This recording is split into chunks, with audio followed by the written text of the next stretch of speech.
Hello, everyone. It is so great to join you guys live from Miami Beach, Miami, one of the freest states, Florida. It's great to be here with Belinda Post, corporate news veteran, joining me on the outskirts of the corporate news, the era of independent journalism. It's great to be here on the final day of 2021. Let us know if you can hear us okay with these beautiful ambient noises, our feet in the sand. And we finally figured out our technical difficulties so we could go live out here in Florida. How's it going? Ivory, I just want to say thank you so much for having me. It's great to spend the last day of 2021 with you. And of course, I know that you've got an awesome lineup of some of the biggest news headlines that we need to cover today. Absolutely. We're going to talk about the second anniversary of the illness, the famous illness that swept the world. Today is the second anniversary. The reason it was called 19 is because it was discovered in the year of 2019, but it was discovered on the final day of that year. That doctor who blew the whistle was just honored in China yesterday, because yesterday was today in China. It's the other side of the world. Anyway. Right. Man, time differences, right? You got to do the math fast. Yeah, the headline came out yesterday, but Sure. So the doctor blew the whistle and then went on to die of the illness. Anyway, we're going to talk about this anniversary. WHO chief is highlighting this anniversary with some words about how we can end this. He's confident that in 2022, the third year of this illness, it will finally end, he says. But there's some things that we have to do first, and we'll talk about what he's recommending. We're also gonna talk about how New York is rationing its illness pills. Might surprise you, right? Yes, by race, actually. By race. They're rationing them by race. And which race is on the lowest end of the totem pole? We'll talk about it. We're also going to talk about some numbers you've got. Yeah, absolutely. So a lot of you saw that the illness in mainstream media maybe saw the headline up 11% when we look at just case numbers from the previous week. Well, looking at CNN, there was a pretty, I think I said it was ominous, a pretty ominous headline about shattering daily average in case numbers, right? And of course, we did look up some of those symptoms of the cases. Well, not all that severe, but still, we're also going to take a look at how maybe that ties in with the rise in at-home tests, because those, of course, are probably what a lot of people are opting for, and maybe how accurate they are, and does that play a part in the overall number of this 2-day back-to-back record-breaking or record-setting number. Wow. What a way to begin the third year of this illness. Well, it with looks record-setting numbers. It looks like we're starting it right, though. We got seagulls in the background, ocean. We are. I hope you guys begin your new year as wonderfully as we do. We managed to get out to Florida. It's very nice here. So before we get into these headlines, we're also going to talk about the Secret Service spying on journalists. Yeah, journalism is still well under attack. We're going to talk about all that. We got to shout out Health with Ivory, the sponsor of my independent journalism. The reason that I am able to cover whatever I want freely and speak without being muzzled is because of these wonderful sponsors that say, hey, we want to back you as an advertiser. So healthwithivory.com, link in description. Our appearance plays a huge role in our overall satisfaction with life. Unfortunately, tons of anti-aging companies take advantage of that. Many of the products these companies promote, however, fall short simply because they don't get to the root problem. For example, some companies use temporary solutions to cover wrinkles. Luckily, there's an alternative that has truly worked for me. It's called Health with Ivory, healthwithivory.com. This works because it supercharges my collagen intake. Yes, Health with Ivory is a collagen. In turn, this promotes skin elasticity and overall youthful look. This multi-collagen at its core is made up of 5 key types of collagen. This ensures that you're getting key nutrients your body needs to keep you looking and feeling young and vibrant. If you want to combat wrinkles, you'll love Health with Ivory. Get up to 51% off Ageless Multi-Collagen for the next 24 hours by going to healthwithivory.com. Link in description, healthwithivory.com. All right, so you wouldn't believe that the chief, Dr. Tedros, the chief of WHO, in saying that he's confident we can end this illness in 2022 in its third year. Can you believe we're in the third year already? We're entering into the third year tomorrow. He's saying, but we've got to stop being stingy about the needle. He says that Ooh. too many developed countries are hoarding. He's talking about needle hoarding. Developed countries are hoarding the needle to themselves, preventing undeveloped countries from getting the needle. He talked about how countries that are not rich, like the United States, their needle rate, the amount of people who've gotten it in the arm, are only 10%. 10% of the population in many undeveloped countries have gotten it in the arm. In the US and Europe, it's more like 67%. And these countries already have very active booster programs. And the WHO director is actually very upset at that. He, in his New Year's Eve speech today, I guess, he basically said, this is stupid for developed countries to be hoarding these needles with boosters. He wants to throw out the booster stuff and hand those boosters over to undeveloped countries. He thinks if they can get their rate of the needle up past 40%, that we can kick this illness for good. You brought up a lot of points there, right? Yeah. One thing I'd like to say is at my old station, we started a tracker, right? At first, when we needed to tell everybody where all of the tests were available at all the pharmacies. And then eventually they stopped that because thousands of tests were being wasted in the United States. And thousands also of, getting it in the arm also wasted. So, even when I was in Summit County, Colorado, there was a batch of, something that did go bad when I was at a Hispanic health center. Wow. And I talked with the nurses. That's what they told me. So I think that this does happen in the United States. So wouldn't it kind of make sense, I guess, if there are in the arms being wasted, to share it? Right, but I don't know. It's up for debate as to whether these are wasted. I understand if you're expecting bad, this sorry. many people are going to get the needle today, and then you thaw the needles out because they have to be stored at like negative 90 degrees. Right. Yeah. And then it wasn't as many as we thought, and now they're already thawed, so we have to toss them. That may be, but my understanding is that many of these needles, that enough needles to get everybody in the arm in America, have just been saved in a freezer. If they're kept at that deep Arctic frozen temperature, they can be saved for quite a while, and those are being preserved for Americans. And he's saying spread the wealth. But is it really an issue of just lack of supply in those foreign countries? That's what he's saying. Or is it just lack of interest? Maybe the propaganda media isn't as good, isn't as prevalent in foreign nations. I was just talking to friends who went on an African safari, talking about Chinese media propaganda infiltrating Africa. We talked about it at dinner last night. Right. So that's also a very good point. Clearly there is a lack of interest in the United States. That's why some of these are going bad, and probably there's a lot bigger in other interest countries too.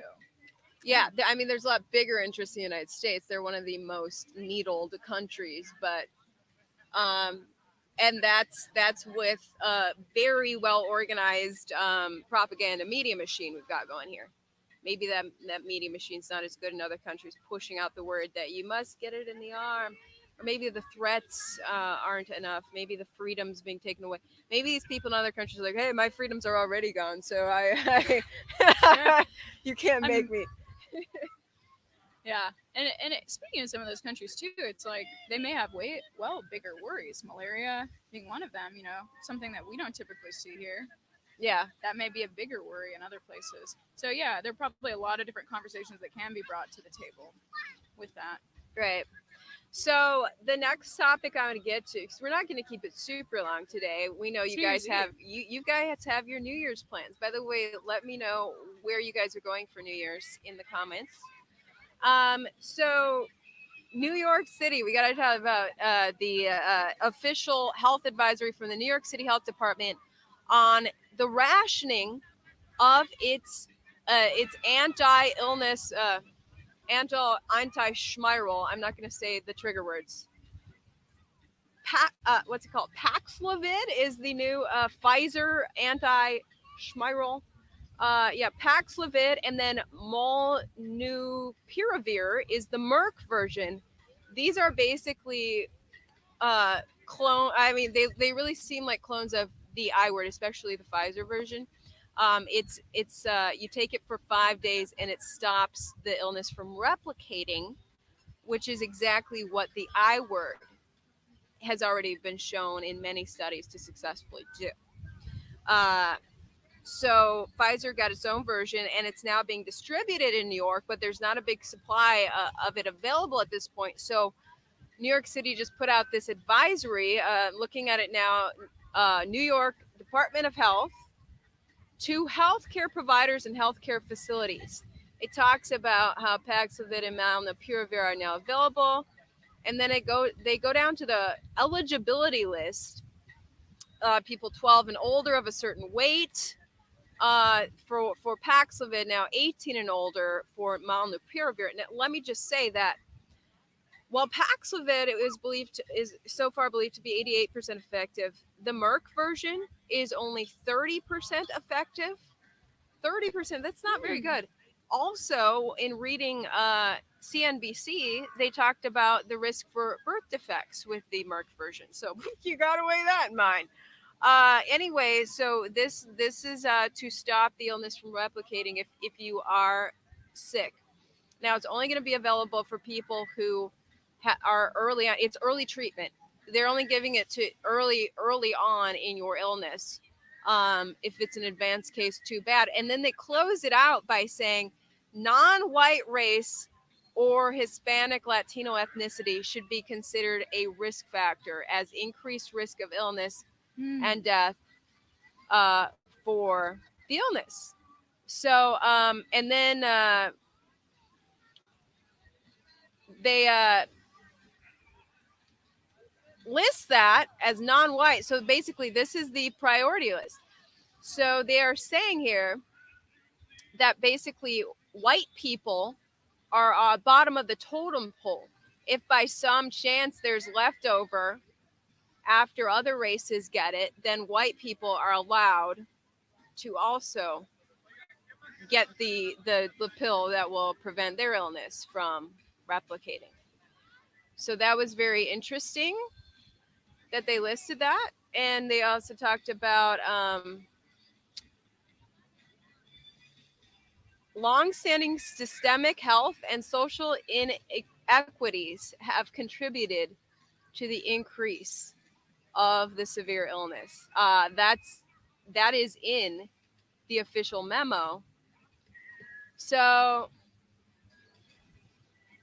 apparently these systemic problems place people in racial categories that again segregate people, and it's interesting times we live in.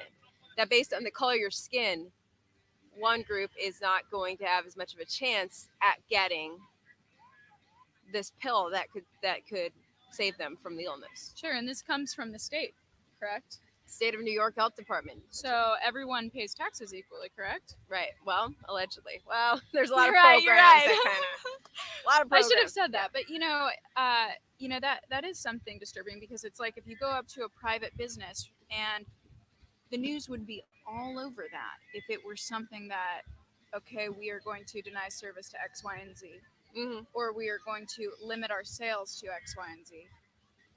But yet the state issued document and state issued rule is that they can do that. Yeah. It's crazy. It's crazy to be seeing the world through race-colored lenses again. It's sad. We didn't want to see that happen. Like, we're gonna judge you and whether you deserve treatment by your skin color. Like, what did I do? Well, I was born with this skin color, so I'm the last for treatment. That's okay. I'm keeping healthy anyway by eating healthy and Eating healthy, exercising, getting my vitamin D. Yeah, absolutely. Okay, so what do you got on these giant spikes in cases? Sure. And To we close out the obviously second year of the illness, we have more cases than we ever before. we have some new earth-shattering records, right? And this is of course according to CNN, and saying it's shattering its average daily case record again. So experts describe coming weeks as a tidal wave or a blizzard. Again, very omnipotent or ominous. Not omnipotent, ominous. We're going to go with that. Ominous. Right. So they're saying there's an average of 355,000, almost 356,000 infections reported daily in the past week. That's according to Johns Hopkins University. And, roughly 62% of the country has gotten the shot, according to the Center for Disease Control and Prevention, but only about 33% of fully in the arm adults have gotten boosters. And, we kind of wonder how much these new case totals are actually tied into at home tests, because there was also a very interesting article in the New York Times stating that at home tests are surging, causing doubts to rise about the accuracy of public counts. So, the results of most of these rapid tests, they are not always considered in this, but also how accurate are they? And that's kind of been a question from the beginning. We do see that, obviously, I had to go by a pharmacy to get an unrelated prescription before I came here. And there was a sign, I told you about this, on the wall saying we have no tests available. So a lot of these places, a lot of the pharmacies, there is a certain ingredient that there is at least allegedly a shortage of.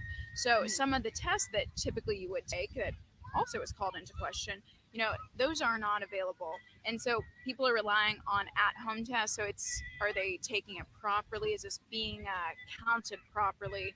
And, could those two things be hand in hand?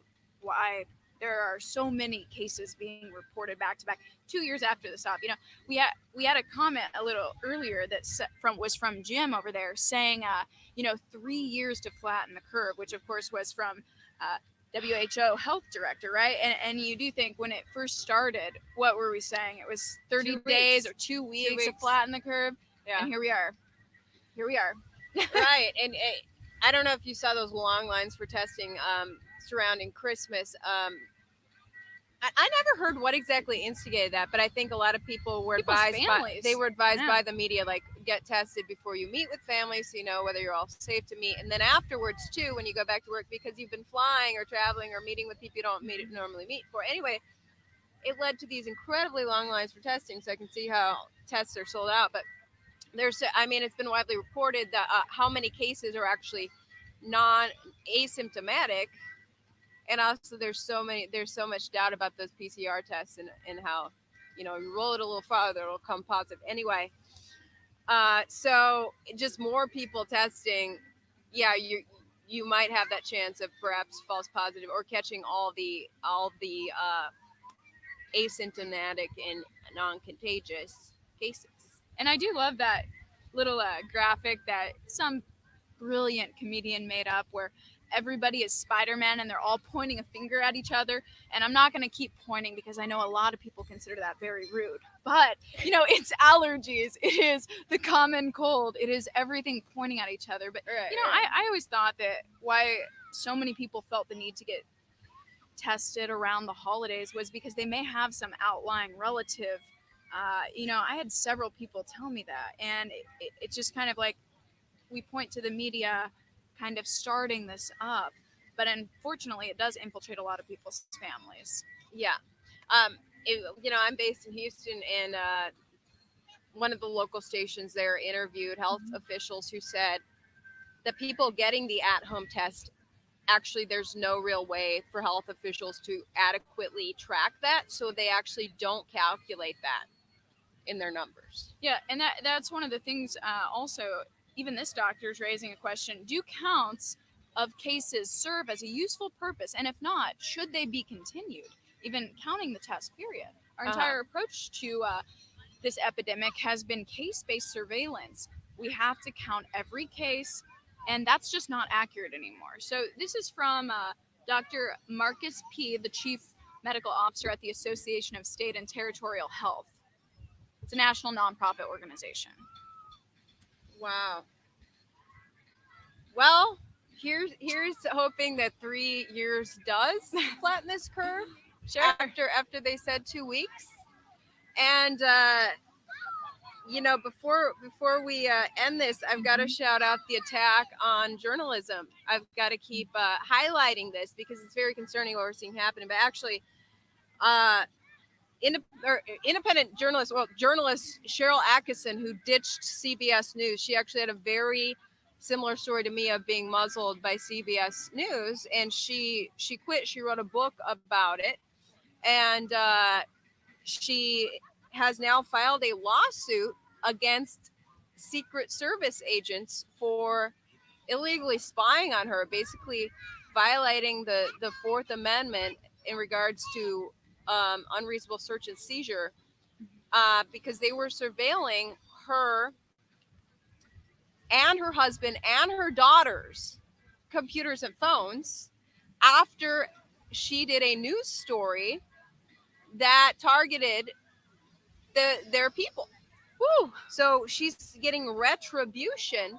Basically, she had these secret sources that the feds wanted to know who they were. Who ratted us out? We need to we need to root these guys out. She didn't give up her us sources. out. Yeah, she wouldn't give up her sources, so they said that's fine. We'll just secretly spy on you, Cheryl. Which, what that does to journalism is not good. I mean, what source is going to come to a journalist in the future if they know that this illegal surveillance is going to happen? Well, so and she's people getting retribution. Sometimes get killed over this sort of thing. Yeah. So you can't give up your sources. Says here, she there's an article on her website about this. According to Politico covered it as well. According to the Atkinsons, her whole family, Cheryl was responsible for investigating, writing, and publishing news stories on a federal drug trafficking investigation that came to be known as Fast and Furious, as well as the attack on the American diplomatic mission in Benghazi. The Atkinsons allege that following the airing of Cheryl's Fast and Furious report on CBS, government officials began actively seeking to identify government insiders who were leaking information to Cheryl and CBS by conducting home, computer, and telephone surveillance of the Atkinsons. So these ideas that the government's spying on you, that's not a conspiracy theory anymore at all. That's very sad. Yeah. Thumper here says Snowden told them they're spying on all of us all the time anyway. And that is so true. This was exactly, Ivory and I were having this conversation the other day, if we should maybe talk about Julian Assange a little bit, because that is one of the age-old questions. It's like, is this person being imprisoned or are they being gone after, like Cheryl Atkinson, because they were covering the truth and it happened to be about high-ranking political members or something like that. And that's always the question. That's always up for debate. Yep, it's not good. So it's good that she's going after them, but this is why some journalists meet with their sources in the woods without a phone, so that maybe we'll switch to flip phones. I'm really thinking free Assange. Yeah. Free Assange. That critical thinker there. I'm thinking that we need to I may switch to a flip phone. I just got my 5G iPhone and I'm not she so has much been of a saying fan this of it. Past couple days. Yeah. Flip phone nation. Yeah. It's overrated. It's got its own issues. So one more attack on journalism that really disgusted me this week is Twitter's attack on journalism. And I know I'm like, now I feel like a hypocrite forever tweeting. I need to stop tweeting because it's like we can all end this if we all boycott Twitter. Reading this article got me back on Getter. So look me up on Getter. I'm like, I'm going to start tweeting on Getter because they're about free speech. This headline, Twitter suspends Just the News founder for his report on legal distinctions between the needles. So, the FDA approved version of the needle, Comirnaty, it was approved in, as I recall, August. Yet to this day, and Pfizer will tell you themselves, they have no Comirnaty labeled. I pray to God that I'm not saying trigger words in this because this is a topic that all the social media outlets don't want you to talk about. The actual little bottles of the vial with Comirnaty on them are not available to anyone in the US right now, according to Pfizer themselves. I got an official, like, vicious fact check from Instagram for publishing my own independent verified report on this. Those are the facts. That yes, FDA did approve something that is not available. So the unauthorized, the unapproved version, the version that still says Pfizer on it, is the only thing that's available right now to Americans. And why does this matter right now? Because the deal is, it seems really petty because the ingredients in the bottle are the same, and we're all reporting that, and I'm transparent about that. What they approved Pfizer. It's the same, the commodity label when it is available. It's going to be the exact same ingredients as the bottle that says Pfizer right now. So who cares? Well, it's a legality issue, and this matters in regards to military members being forced to take it against their will. It's this case going into the federal court system. Says U.S. District Judge Alan Windsor cited DoD guidance that limits mandates to fully approved needles, which must be produced at approved facilities, and that hasn't happened yet. So if it's an emergency use authorization, by law, that person cannot be forced to take it, and that is where this legal distinction really matters. This was a very newsworthy article that the founder of JustTheNews.com, John Solomon, wrote. It was an empowering article. This is what journalism's all about: empowering the people to take back their freedom and make their empowered decisions. Well, and not only that, but a lot of people's hesitancy may also be tied with if something happened, and there were reports of things happen in the VAERS system. Mm-hmm. My family would have no legal right if there were no FDA approval. So kind of masking that and saying, okay, well, this is this, when actually it's a different specification. People need to know about that, because you would want, that mattered to a lot of people. Would I have a legal right if I had an adverse reaction? Right, exactly. So it's just, it just feels criminal for Twitter to just to delete that guy. Twitter is definitely the opposite of journalism. They're an opposite of empowering the people. Not only that, but they put a big warning. So the social media company is also warning users who click the link to the article. So if someone else tweets out that same article, they put an algorithm against his article itself, saying it may not be safe. And this is actually factual, empowering information about what's really going on with FDA approval. That got me up in arms. I was like, you are so crooked, Twitter. What on earth? Like, they're obvious. The collusion. There's got to be some sort of collusion incentivizing Twitter to do this.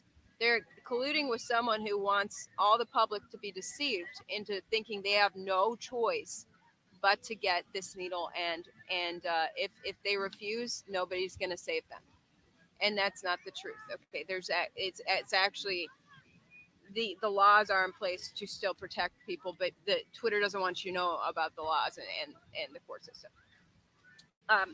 So, shout out to John Solomon for that report. I'm disgusted at Twitter, and it inspired me to get back on Getter today. Check out your Getter app. Yeah, uncensored. Fantastic. Before we close out and head out boating again. Yes, we boated yesterday. Happy New Year's. We got to talk dating. Okay. Dating in 2022. On the first date, do you talk about politics and religion, or do you not? What do you say, Belinda? Well, first, I'd like to say that I got some interesting comments. We did a little Instagram poll. She's real Ivory. I'm Bepo Show yesterday. At Bepo Show. Follow her. Yeah, and, we got some really interesting replies. Someone saying, yes, because I need to know if the person I'm going after is a commie. We said yes, because my religion is so important to me. We said yes, because when you're going to raise children, this is actually very important if you can establish the family and have some of the same things. And, I believe that you probably stand the same way with me, but I'm looking for someone that has a very similar way that they view the world. Yeah. And so, people say like this is not great dinner topic, this is not that, but I really would encourage you to get the big topics out of the way at the beginning, because for me, I would say like one of my top 5 things is this person a Christian, right? And do they have the same political views? Do they see the world essentially the same way I do? And it saves you a lot of heartache. The sunset. I see your comments about the blurry screen. Let me add some lighting somehow. So yes, we are in Eastern time, and I believe that the sunset's approximately 5:18, so we're just past that. But guys, isn't it a lovely view, right? You're taking in the loveliness of all of it. Yeah, it's so beautiful here in Florida, and I agree. For a while there, dating, I agreed with not bringing up politics and religion. Because before all this craziness it's started. funny how these past 2 years, exactly 2 years today, of this illness have changed our perspectives. And honestly, I'm like, I need to know what my date thinks about the whole illness, the whole issue that's going on, the weirdness that we've seen the past years. I need to know how my date feels about that, and that involves politics. And I've become so much more spiritual these past couple of years that I'm like, I need to Right. talk to someone who feels equally as spiritual. Someone I broke up with, one large part I broke up with them is because he didn't have faith in anything. He didn't have a faith. I needed him to be grounded with some sort of faith. So anyway, I'm like, dude, these topics are make or break, and I love being intellectual anyway. So let's get intellectual right away on the first date. That's how I feel. I mean, I love getting into deep conversations about theology, and also it just raises the question: do you want to be the only person sitting in your family's church pew on Sunday? Right? I would want my significant other there. I'd want my children there. You're right. That's my so reason. if you walked into a first date and your date said, "Sorry, but sorry. Can you put a mask on?" Oh, and elbows only. No, sorry. What would you do? No, because that is a hard pass. Because I need some scientific data that shows me the mask does anything. Oh my god, dude. 3 years later, 2 years. You know what I mean? It's everything's a blur. At this point. What a time to be alive, guys. Yeah, if my date showed up in a mask, I think that you would wonder what his face looked like. And I would I would know right away. I've got to find an exit plan. How do we exit this date ASAP?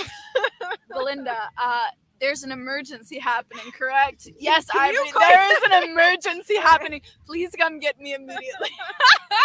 Exactly.